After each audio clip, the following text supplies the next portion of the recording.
LDC 2017 പഞ്ചവത്സര പദ്ധതികളെ സംബന്ധിക്കുന്ന ചോദ്യോത്തരങ്ങൾ. പഞ്ചവത്സര പദ്ധതികൾ എന്ന ആശയം ഇന്ത്യ കടമെടുത്തത് ഏതു രാജ്യത്തു നിന്നുമാണ്? മുൻ സോവിയറ്റ് യൂണിയൻ. പഞ്ചവത്സര പദ്ധതികൾ നടപ്പാക്കി വരുന്ന ഇന്ത്യയുടെ അയൽ രാജ്യം ഏത്? ചൈന. പഞ്ചവത്സര പദ്ധതികളെപ്പറ്റി പ്രതിപാദിക്കുന്ന ഭരണഘടനയുടെ അനുച്ഛേദം ഏത്? ഭരണഘടനയിൽ പരാമർശം ഇല്ല. എന്തു തരം പദവിയാണ് ആസൂത്രണ കമ്മീഷൻ ഉള്ളത്? ഉപദേശക സമിതിയുടെ പദവി. കേന്ദ്ര ക്യാബിനറ്റ് അംഗീകരിച്ച പ്രമേയത്തിന്റെ അടിസ്ഥാനത്തിൽ ആസൂത്രണ കമ്മീഷൻ നിലവിൽ വന്നത് എന്ന്? 1950 മാർച്ച് 15. ആസൂത്രണ കമ്മീഷന്റെ ന്യൂഡൽഹിയിലെ ആസ്ഥാന മന്ദിരം ഏതായിരുന്നു? യോജനാ ഭവൻ. ആസൂത്രണ കമ്മീഷന്റെ രൂപവത്കരണത്തിന് ഉപോത്ബലകമായ ഭരണഘടനാ ഭാഗം ഏത്? നിർദ്ദേശക തത്വങ്ങൾ. മുൻ സോവിയറ്റ് യൂണിയനിൽ പഞ്ചവത്സര പദ്ധതികൾക്ക് തുടക്കമിട്ട ഭരണാധികാരി ആര്? ജോസഫ് സ്റ്റാലിൻ. പഞ്ചവത്സര പദ്ധതികൾക്ക് അന്തിമ അനുമതി നൽകിയിരുന്ന സമിതി ഏത്? ദേശീയ വികസന സമിതി NDC. ഇന്ത്യൻ പാർലമെന്റ് കഴിഞ്ഞാൽ നയപരിപാടികളിൽ തീരുമാനമെടുക്കുന്ന ഏറ്റവും ഉന്നതമായ സമിതി ഏതായിരുന്നു? ദേശീയ വികസന സമിതി. ദേശീയ ആസൂത്രണ കമ്മീഷന്റെ അധ്യക്ഷൻ ആരായിരുന്നു? ഇന്ത്യൻ പ്രധാനമന്ത്രി. ദേശീയ വികസന സമിതിയുടെ അധ്യക്ഷൻ ആര്? ഇന്ത്യൻ പ്രധാനമന്ത്രി. ആസൂത്രണ കമ്മീഷന്റെ ഉപാധ്യക്ഷൻ, മറ്റംഗങ്ങൾ എന്നിവരെ നിയമിച്ചിരുന്നത് ആര്? കേന്ദ്ര ക്യാബിനറ്റ്. ആസൂത്രണ കമ്മീഷന്റെ പ്രഥമ ചെയർമാൻ ആരായിരുന്നു? ജവഹർലാൽ നെഹ്റു. ആസൂത്രണ കമ്മീഷന്റെ ആദ്യത്തെ ഉപാധ്യക്ഷൻ ആരായിരുന്നു? ഗുൽസാരിലാൽ നന്ദ. ഇന്ത്യയിലെ പ്രഥമ പഞ്ചവത്സര പദ്ധതിയുടെ കാലയളവ് ഏതായിരുന്നു? 1951 ഏപ്രിൽ 1 മുതൽ 1956 മാർച്ച് 31 വരെ. ഇന്ത്യയിലെ ഏത് പഞ്ചവത്സര പദ്ധതിയാണ് ഹരോൾഡ് ഡോമർ മാതൃകാ പദ്ധതി എന്നറിയപ്പെടുന്നത്? ഒന്നാം പഞ്ചവത്സര പദ്ധതി. ഇന്ത്യയിൽ ആദ്യത്തെ 5 IITകൾ സ്ഥാപിക്കപ്പെട്ടത് ഏത് പഞ്ചവത്സര പദ്ധതി കാലത്താണ്? ഒന്നാം പദ്ധതി. ജലസേചനം, ജലവൈദ്യുത പദ്ധതികൾ എന്നിവയുൾപ്പെടെ കാർഷിക മേഖലയ്ക്ക് പരമപ്രാധാന്യം നൽകിയ പഞ്ചവത്സര പദ്ധതി ഏത്? ഒന്നാം പദ്ധതി. ഭക്രാനങ്കൽ, ഹിറാക്കുഡ്, മേട്ടൂർ അണക്കെട്ടുകളുടെ നിർമ്മാണം ആരംഭിച്ചത് ഏത് പഞ്ചവത്സര പദ്ധതി കാലത്താണ്?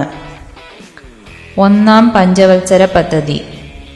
ഇന്ത്യയുടെ ആദ്യത്തെ ആണവ ഗവേഷണ റിയാക്ടറുകളായ അപ്സര, സൈറസ് എന്നിവ പ്രവർത്തനമാരംഭിച്ചത് ഏത് പഞ്ചവത്സര പദ്ധതി കാലത്താണ്? രണ്ടാം പദ്ധതി. ഇന്ത്യയിൽ പ്ലാൻ ഹോളിഡേയ്സ് ആയി പ്രഖ്യാപിക്കപ്പെട്ട കാലയളവ് ഏത്?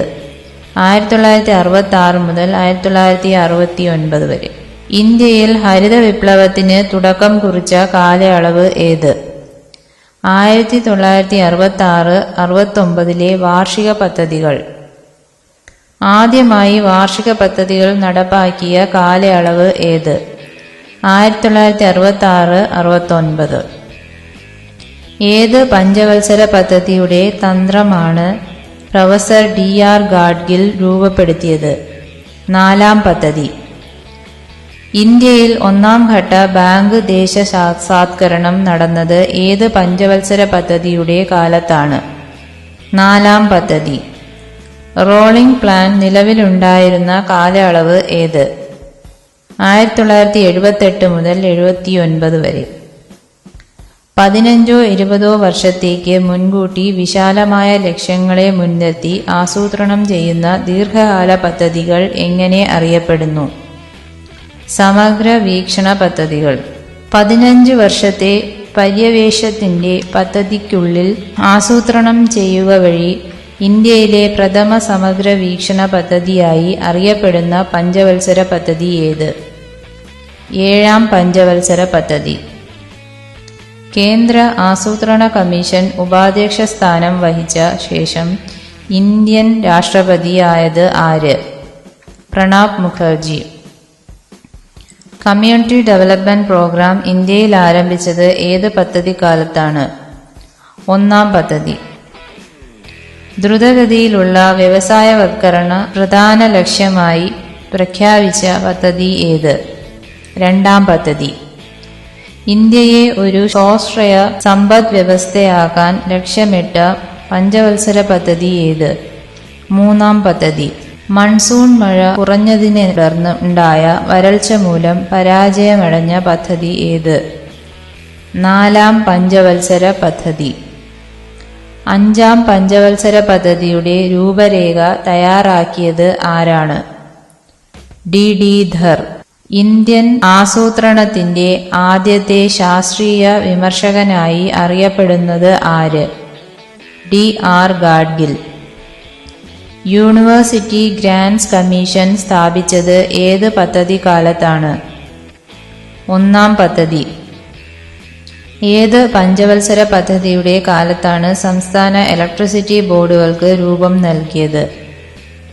3ാം പദ്ധതി. ഭിലായ്, ദുർഗാപൂർ, റൂർക്കേല ഉരുക്കുശാലകൾ സ്ഥാപിച്ചത് ഏത് പദ്ധതി കാലത്താണ്?